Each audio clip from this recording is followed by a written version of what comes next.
Hello मेरे प्यारे प्यारे स्टूडेंट्स, कैसे हो आप लोग और कैसी चल रही है आप लोग की तैयारी। आई होप कि आप सभी बहुत अच्छे होंगे और अपनी तैयारी भी बहुत ही अच्छे से कर रहे होंगे।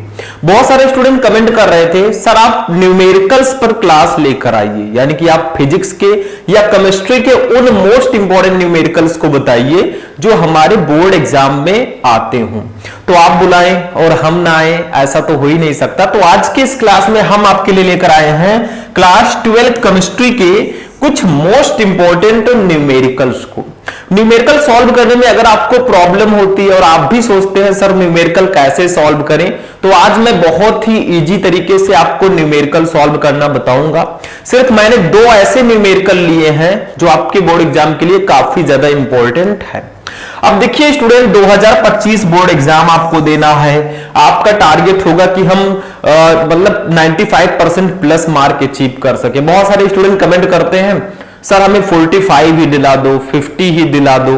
भैया हमेशा अपने एम को ऊंचा रखो कि हमें कुछ बड़ा करना है, ठीक है, कुछ ज्यादा नंबर लेकर आना है। ये छोटे छोटे टारगेट ऑटोमेटिक कंप्लीट हो जाएंगे जब आपका टारगेट बड़ा होगा, ठीक है। तो ड्रीम को अपने हमेशा बिग रखो। तो देखो स्टूडेंट, आज का क्लास बहुत इंपॉर्टेंट है। वैसे आज के इस क्लास में जो मैंने न्यूमेरिकल लिया है वो मोलरता और मोललता, इन दोनों टॉपिक का मैंने न्यूमेरिकल लिया है। अब केमिस्ट्री में है ही क्या, सिर्फ 3 ही चैप्टर है। चैप्टर नंबर 1 विलयन, चैप्टर नंबर 2 विद्युत रसायन, चैप्टर नंबर 3 आपका है रासायनिक बलगत 3 ही चैप्टर है जिसमें न्यूमेरिकल है। बाकी चैप्टर में आपको न्यूमेरिकल नहीं मिलेगा। तो इन 3 चैप्टर के जितने भी न्यूमेरिकल है उन्हीं को पढ़ लो भैया, आपका न्यूमेरिकल कंप्लीट। क्यों टेंशन ले रहे हो, एक एक चैप्टर का मैं न्यूमेरिकल आपको स्टेप बाय स्टेप बताऊंगा, ठीक है। अभी हम एग्जाम के करीब जाएंगे, ऐसे ऐसे बताते रहेंगे। देखो सबसे पहला न्यूमेरिकल है, इसमें हमें मोलैरिटी निकालनी है, मोलरता। अब कुछ स्टूडेंट कहेंगे सर हमको तो निकालना आता है। मुझे पता है आपको आता है, फिर भी आपको क्लास देखना है, क्योंकि मोलरता जब मैं आपको पढ़ा रहा था तो मैंने न्यूमेरिकल भी बता दिया था, लेकिन ये दूसरा है। देखो क्या है क्वेश्चन, 15 ग्राम पोटेशियम क्लोराइड को 1 लीटर जल में घोला गया है। विलयन की मोलरता की गणना कीजिए। आपका पोटेशियम का अणुभार 39 दिया है, क्लोरीन का 35.5। अब ये आखिर क्यों दिया है पोटेशियम और क्लोरीन का अणुभार, क्योंकि जो हमारा पोटेशियम क्लोराइड है इसका फॉर्मूला होता है KCl। अब एक चीज बताइए, 15 ग्राम पोटेशियम क्लोराइड को 1 लीटर जल में घोला गया है, तो इसमें विलेय क्या होगा, विलायक क्या होगा, बता सकते हो? क्यों नहीं बता सकते? देखो जिसकी मात्रा विलयन में ज्यादा होती है वो विलायक होता है, जिसकी मात्रा कम होती है वो विलेय होता है। तो इसमें देखो पोटेशियम क्लोराइड सिर्फ 15 ग्राम है, जबकि पानी जो है भैया वो 1 लीटर है। तो इसमें कौन कम है कौन ज्यादा है? देखो पानी ज्यादा है तो ये विलायक होगा, और ये पोटेशियम क्लोराइड जो हमारा है KCl, ये सिर्फ 15 ग्राम है तो ये विलेय होगा, क्योंकि इसकी मात्रा कम है। और दोनों को घोल दिया गया तो विलेय और विलायक को घोला गया तो विलयन बन गया। उसी की मोलरता आपको निकालनी है। तो चलिए इसको पहले हम निकालते हैं। मोलरता का फॉर्मूला तो आपको पता होगा ना, विलेय के मोलों की संख्या अपान विलयन का आयतन लीटर में, ठीक है। लेकिन विलेय के मोलों की संख्या निकालने के लिए हमें विलेय का भार और अणुभार पता होना चाहिए, तभी ये निकाल पाएंगे, ठीक है। तो देखो सबसे पहले हमें दिया गया 15 ग्राम पोटेशियम क्लोराइड, यानी कि विलेय का भार हमें दिया गया है। विलेय यहां पर लिखेंगे विलेय। अब विलेय आपका क्या है दोस्तों, विलेय आपका है KCl, आप लिख सकते हैं ऐसे, KCl का भार आपको दिया गया है। इसका भार कितना दिया गया है जल्दी बताओ, लिखा है सीधा सीधा 15 ग्राम, तो 15 ग्राम हमें ये दिया गया है। मैं आपको स्टेप बाय स्टेप बताऊंगा, सिर्फ आपको समझना है क्या क्या दिया है, कैसे इसको सॉल्व करेंगे, सब कुछ मैं आपको बताऊंगा, नो टेंशन, ठीक है। दूसरी चीज हमें क्या दिया गया है, देखो भैया दूसरी चीज हमें विलेय का अणुभार भी पता है। कैसे पता है वो मैं बताता हूं। देखो यहां पे लिखेंगे विलेय का अणुभार। विलेय आपका है एक KCl है, तो यहां पे KCl भी लिख देंगे ब्रैकेट में, KCl का अणुभार। अब भैया KCl का आपको अणुभार निकालना है, तो K का अणुभार है 39, कितना है देखो ध्यान से ऊपर, K का है 39 और Cl का है आपका 35.5। ये है आपका KCl का अणुभार। तो दोनों को जोड़ोगे तो कितना आएगा, 39 35 हो जाएगा 74 और 74.5 हो जाएगा हमारा विलेय का अणुभार। ठीक है, अब ये दोनों मैंने क्यों निकाला है, क्योंकि हमें मोलरता निकालने के लिए विलेय के मोलों की संख्या पता होना चाहिए, और विलेय के मोलों की संख्या का फॉर्मूला होता है विलेय का भार अपान विलेय का अणुभार। दोनों को डिवाइड कर देंगे, मोलों की संख्या आ जाएगी। समझ में आया। अब एक चीज और दिया गया, उसको भी लिखेंगे हम लोग। हमें क्लोराइड को 1 लीटर जल में घोला गया है, तो हमें विलयन का आयतन भी दिया गया है, तो लिखेंगे यहां पे विलयन का आयतन, विलयन का आयतन। ठीक है, आयतन ये हमें दिया गया भैया 1 लीटर, तो इसको लिख देंगे 1 लीटर। ठीक है, अब हमें लीटर में दिया गया है तो हमें लीटर में बदलने की जरूरत ही नहीं है। अगर ये मिलीलीटर में दिया जाता तो हम इसको लीटर में कन्वर्ट करते, बट हमें ऑलरेडी ये लीटर में दिया गया तो नो कन्वर्टेशन। ठीक है, अब देखिए क्या निकालेंगे हम। अब पहले हम निकाल लेते हैं विलेय के मोलों की संख्या। यहीं पर मैं निकाल लेता हूं विलेय के मोलों की संख्या। ठीक है, अब देखो इसका फॉर्मूला क्या होता है, जल्दी बताओ। विलेय के मोलों की संख्या का फॉर्मूला होता है विलेय का भार, ठीक है, अपान विलेय का अणुभार। क्या होता है, विलेय का अणुभार, ये फॉर्मूला होता है, सबको पता है, मैंने पहले ही बताया है। ठीक है, अब भार को अणुभार से डिवाइड कर दो भैया, काम हो जाएगा। देखो मैं डिवाइड करता हूं, विलेय का भार कितना है, देखो 15 ग्राम, ये 15 हो गया, और विलेय का अणुभार कितना है 74.5 ग्राम, तो ये हो गया आपका। दोनों को कट करेंगे तो कितना आएगा अप्रॉक्स, आप इसको कट करके देख लीजिएगा। ठीक है, तो ये हमारा लगभग आएगा, जब आप इसको कट करेंगे तो 0.20 आएगा।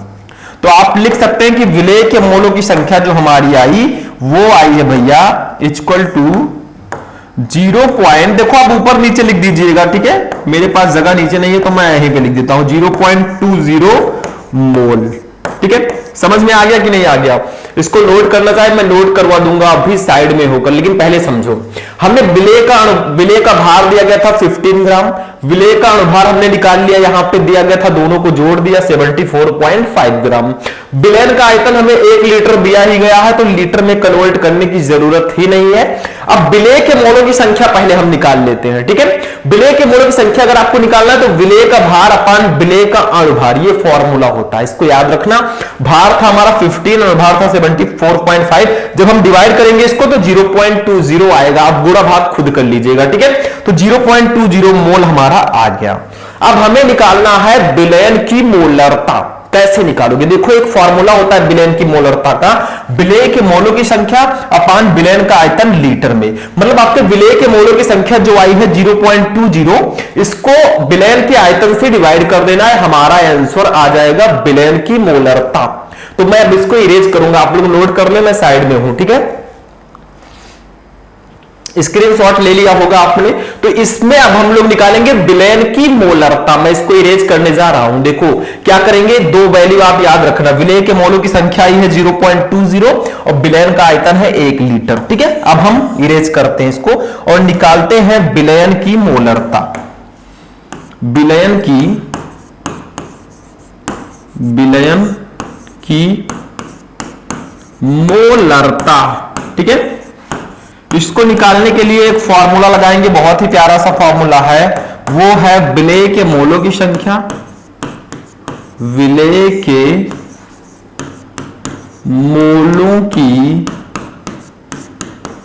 मोलों की संख्या, ठीक है, अपान विलयन का आयतन लीटर में। विलयन का आयतन लीटर में। ये फॉर्मूला बिल्कुल से याद रखिएगा। मैं इसको थोड़ा सा क्या करता हूं, इस तरह से बॉक्स में कर देता हूं, ठीक है। अगर मान लीजिए विलेन का आयतन मिलीलीटर में है भैया, तो आप लोग ऊपर 1000 से गुणा कर सकते हैं, ठीक है, या उसको लीटर में कन्वर्ट कर सकते हैं। तो विलेय के मोलों की संख्या हमने निकाली थी 0.20 आया था, तो उसको यहां पे लिखेंगे अपान विलेन का आयतन 1 लीटर था भैया, तो वही आंसर आ जाएगा विलेन की मोलरता का। देखो 0.20 को 1 से डिवाइड करोगे तो 0.20 ही आएगा। इसका मात्रक होगा मोल प्रति लीटर, मोलरता का मात्रक होता है मोल प्रति लीटर, ठीक है। ये हो जाएगी विलेन की मोलरता। लिख देता हूं यहां पे विलेन की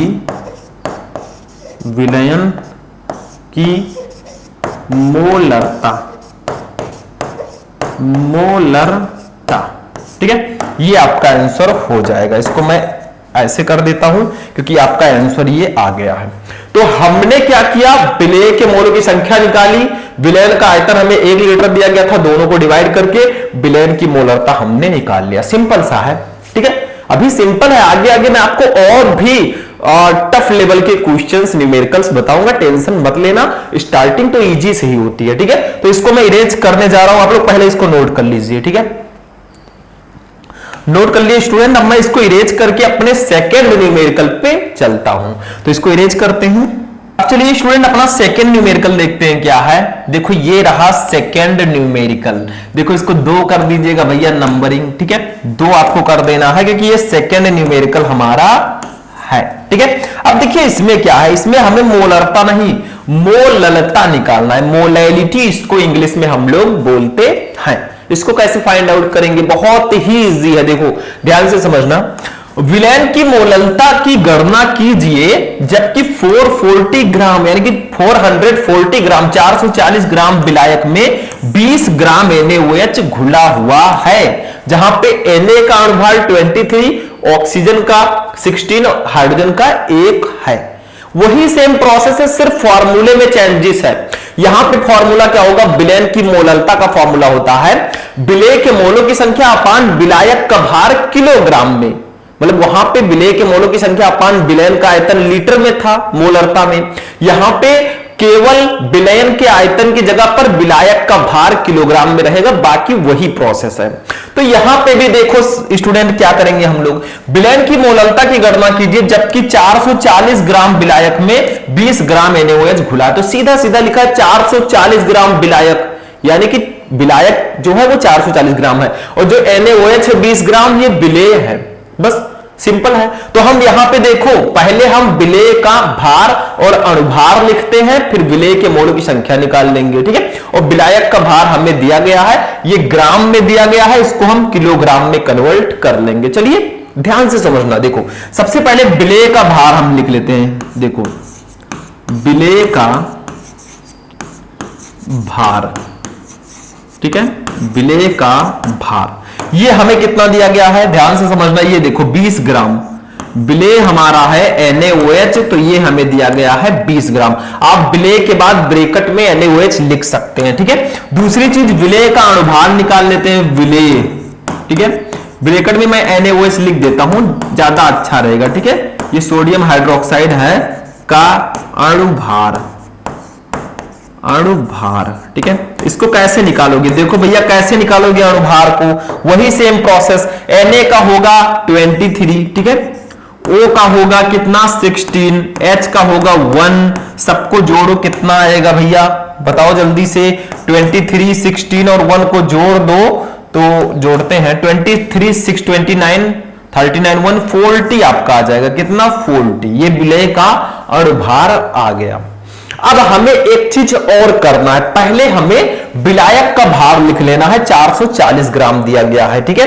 तो यहां पे हम लिख देंगे विलायक का भार, विलायक का भार, ठीक है। ये हमें दिया गया है स्टूडेंट कितना, 440 ग्राम, 440 ग्राम।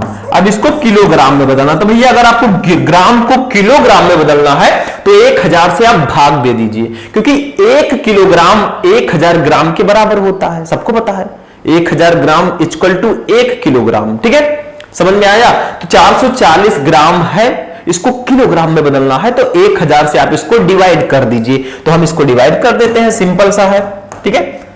440 अपान 1000, ठीक है। ये कट जाएगा जीरो, आपका आ जाएगा 44 अपान 100। और भैया 44 को 100 से डिवाइड करोगे तो आपका आएगा 0.44 किलोग्राम। क्या? किलोग्राम। ये हमारा आ गया है विलायक का भार। यहां पे मैं लिख देता हूं विलायक का भार, ठीक है। ये किलोग्राम में बदला जा चुका है। अब फाइड में मैं एक चीज और निकालता हूं, निकालना तो पड़ेगा ही पड़ेगा, वो है विलेय के मोलों की संख्या। देखो हमें विलेय का भार और अणुभार पता है तो मोलों की संख्या हम निकाल सकते हैं, ठीक है। तो यहां पे लिखेंगे विलेय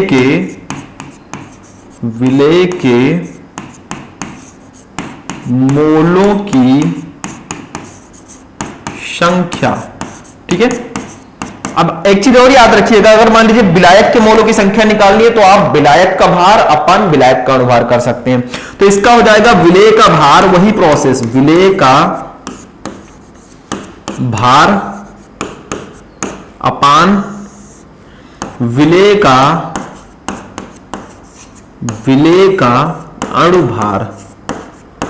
अणुभार, ठीक है। ये हो जाएगा, वही सेम कर देते हैं हम लोग। देखो भार कितना है स्टूडेंट? भार है 20 ग्राम। कितना? 20 ग्राम, ठीक है। देखो ध्यान देना, वो विलेय का भार 20 ग्राम दिया गया है और ये आपका है 40 ग्राम। तो ये 0 से 0 कैंसिल, 2 1 जा 2, 2 2 जा 4 हो जाएगा, यानी कि आपका आ जाएगा 1/2। अगर 1/2 को चाहे आप कट कर दीजिए, ये आपका फाइनली आ जाएगा 1/2 को हम 0.5 लिख सकते हैं मोल, ठीक है। ये आ गया विलेय के मोलों की संख्या। साइड में लिख देंगे हम लोग विलेय के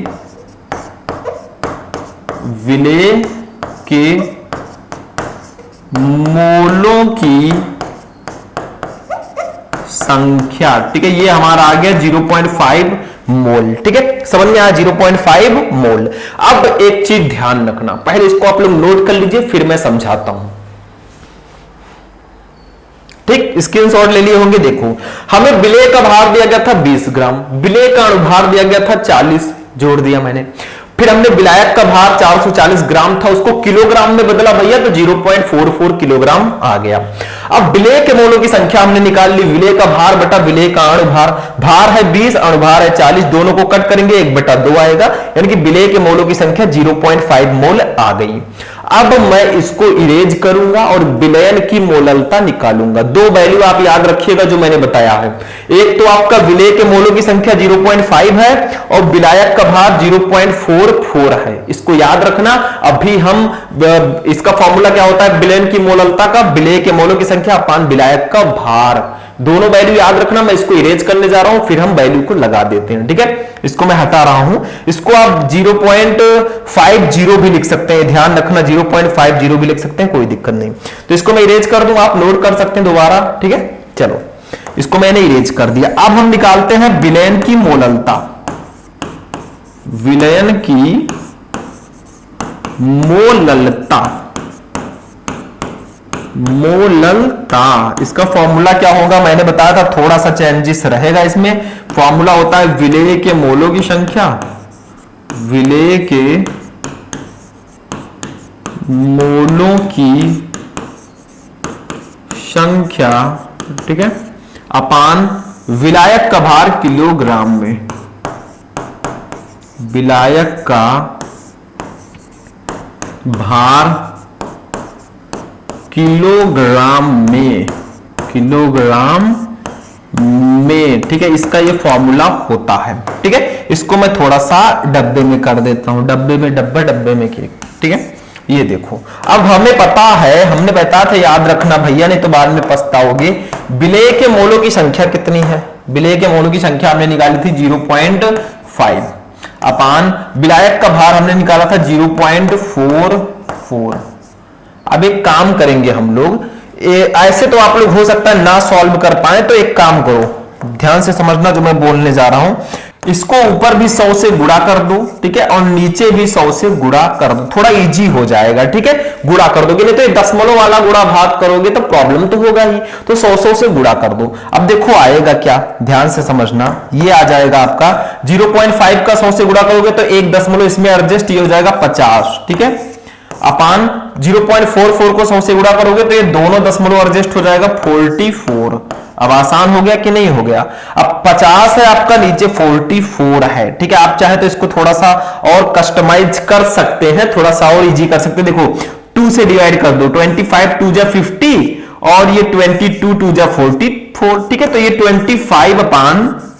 25/22 आ जाएगा। अब इसको जब आप कट करोगे मेरे दोस्त, इसको ऐसे कट करोगे तो आपका अप्रॉक्स 1.14 आएगा, करके देख लेना। 25 को 22 से तो अप्रॉक्स 1.13 कुछ आएगा, 1.14 मैंने लिख दिया है। तो ये हमारा हो जाएगा विलयन की मोललता। क्या हो जाएगा? विलयन की मोललता। मोललता कितना आया है भैया? ये आ गया है हमारा 1.14 और इसका मात्रक क्या होगा? जैसे वहां पे मोल प्रति लीटर था, यहां पे मोल प्रति किलोग्राम होगा। क्यों होगा? क्योंकि विलयन की मोललता का फॉर्मूला होता है विलेय के मोलों की संख्या अपान विलायक का भार किलोग्राम में। तो विलेय के मोलों की संख्या का मात्रक मोल और विलायक का भार किलोग्राम में, मतलब किलोग्राम, ठीक है। तो वहां पे मोल प्रति लीटर था, तो यही हमारा विलयन की मोललता आ जाएगी। इसको आप लोग नोट कर लीजिए, तब मैं बताता हूं, ठीक। नोट हो गया स्टूडेंट? अब कुछ था नहीं इसमें, हमने विलेय का भार दिया गया था, अणुभार दिया था, विलेय के मोलों की संख्या हमने निकाल ली, विलायक का भार हमें दिया ही गया था, उसको किलोग्राम में बदल दिया। ये हमारा विलेय के मोलों की संख्या 0.5 है, विलायक का भार 0.44 है, दोनों को डिवाइड किया 1.14 आ गया। यही हो गया विलयन की मोललता, बस हो गया, ठीक है। तो ये था हमारा सेकंड न्यूमेरिकल, इसको मैं इरेज कर रहा हूं और हमारे क्लास को भी यहीं पे एंड कर रहा हूं, ठीक है। तो इरेज हो गया। तो ये हमारा 12th केमिस्ट्री के 2 मोस्ट इंपोर्टेंट न्यूमेरिकल थे। अब आप लोग कहेंगे सर जी और भी बहुत सारे न्यूमेरिकल हैं भैया, तो दिन ब दिन मैं आपको न्यूमेरिकल्स प्रोवाइड कराता रहूंगा। 2 चीजें आज आपने सीखी, कोई भी चीज अगर आप सीख रहे हैं तो उसको फाइनली आप सीखिए। जैसे आपने मोललता निकालना सीख लिया, ठीक है, फिर हम मोल प्रभाज निकालना सीखेंगे, क्वथनांक में उन्नयन, हिमांक में अवनमन, ये सारी चीजें हम आगे की क्लासेस में इसके न्यूमेरिकल्स भी आपको प्रोवाइड कराएंगे, ठीक है। तो आज का क्लास कैसा लगा? अच्छा लगा इस वीडियो को लाइक करना, चैनल को सब्सक्राइब कर लेना। तो चलिए मिलते हैं हम लोग नेक्स्ट वीडियो में नेक्स्ट टॉपिक के साथ, तब तक के लिए जय हिंद।